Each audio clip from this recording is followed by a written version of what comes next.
సవాళ్ళ సవారీ బయటికి వచ్చిన గులాబీ అధిపతి ఆయన రాడు. మీరు ఎందుకు అనవసరంగా టైం వేస్ట్ తప్ప ఏది లేదు దీనివల్ల. ఎందుకంటే కేసీఆర్ బయటికి వచ్చి మాట్లాడేటువంటి పరిస్థితి కనబడతలేదు. రాడు. బయటికి వస్తే రేవంత్ రెడ్డి మాట్లాడేటువంటి విమర్శలకు కనీసం ఆయన తల ఎత్తుకోలేడు. అంత దారుణంగా వీళ్ళు రాజ్యం ఉండే, వీళ్ళ యొక్క పరిపాలన ఉండే.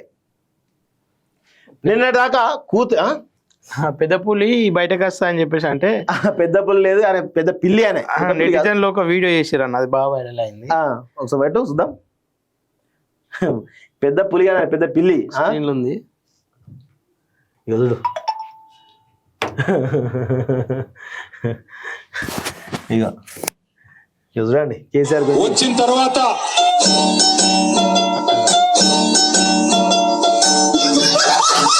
రేపో మాపో పులి బయటికి వస్తది. వచ్చిన తర్వాత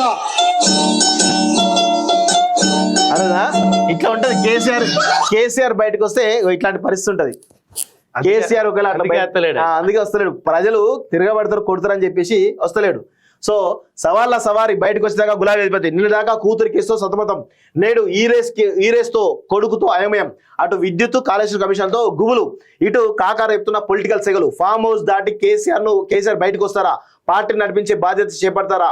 లీడర్లకు క్యాడర్కు భరోసా కల్పిస్తారా? స్థానిక ఎన్నికల్లో బీఆర్ఎస్ ఫ్యూచర్ ఏంటి? కేసీఆర్ వాట్ నెక్స్ట్ అంటూ చూస్తా ఉన్నాం. సో గత కొంతకాలం క్రితం వరకు కవిత ఢిల్లీ లిక్కర్ స్కామ్ కేసుతో ఈడీలో తిహార్ జైల్లో ఉండడం, ఆ తర్వాత వీళ్ళు గత 10 ఏళ్ళు చేసినటువంటి దారుణాలు, అన్యాయాలు, అక్రమాలు, స్కాములు, ఇక స్కీములు ఇవన్నీ చాలా ఉన్నాయి. సో ఈ దేశంలో ఏ రాజకీయ పార్టీ సంబంధించినటువంటి కుటుంబ సభ్యులపైన ఇన్ని కేసులు కాలేదు, ఇన్ని విమర్శలు రాలేదు. కేవలం వీళ్ళపైన ఎందుకు వస్తానంటే వీళ్ళు చేసినటువంటి దోపిడీ అంతా ఇంత కాదు, కొన్ని లక్షల కోట్ల రూపాయలు దోచుకున్నారు. ఇక హరీష్ రావు విషయానికి వచ్చి కేటీఆర్ విషయానికి వచ్చినాకో ఈ race scam, phone tapping, Kaleshwaram, ఇవన్నీ వీళ్ళ మీద చుట్టుకుంటాయి. ఇంకా చాలా ఉన్నాయి. ఇంకా ఈ ఫైబర్ గ్రిడ్ అని చెప్పేసి 1000 కోట్ల ప్రాజెక్టు, దాన్ని కూడా మింగేసిండు కేటీఆర్. వీళ్ళు ఏం ఎక్స్పెక్ట్ చేస్తారంటే కేటీఆర్ అరెస్ట్ చేస్తే తెలంగాణ సమాజం మొత్తం ఏదో అవుతుంది, ఇబ్బంది పడతారు, తెలంగాణ కేసీఆర్ కొడుకు అని చెప్పేసి అనుకుంటారు. కానీ ఏం కాదు. మొన్న బయటకు పోయినాం, పబ్లిక్ లకు పోయినాం కదా, వాళ్ళు క్లియర్ గా చెప్తారు అరెస్ట్ అయితే ఏం నష్టమేముంది. గతంలో రేవంత్ రెడ్డి అరెస్ట్ అయ్యిండు, ఈయన అరెస్ట్ అవుతాడు, ఇంకోళ్ళు అరెస్ట్ అవుతారు, దాంట్లో నష్టమేముంది? పెద్ద అదే సీఎం రేవంత్ రెడ్డి అరెస్ట్ అయ్యింది, ఈయన పెద్ద అదే అని చెప్పేసి అంటాం. సో వీళ్ళు ఏం ఫీల్ అయ్యారంటే నన్ను అరెస్ట్ చేస్తే మొత్తం గందరగోళం అయితే తెలంగాణ అని చెప్పేసి వీళ్ళు ఫీల్ అవుతారు.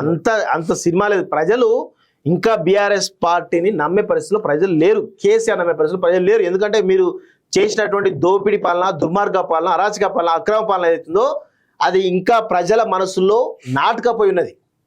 సో అందుకే మిమ్మల్ని అంత ఈజీగా నమ్మరు ప్రజలు, అది గుర్తుపెట్టుకోండి.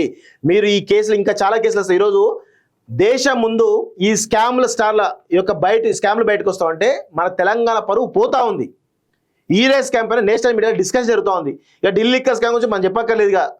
నేషనల్ మీడియా ముందు, దేశం ముందు పరువు తీసిరు ఈ కల్వకుంట్ల కాలకెళ్ళి, మన తెలంగాణ పరువు తీసిరు.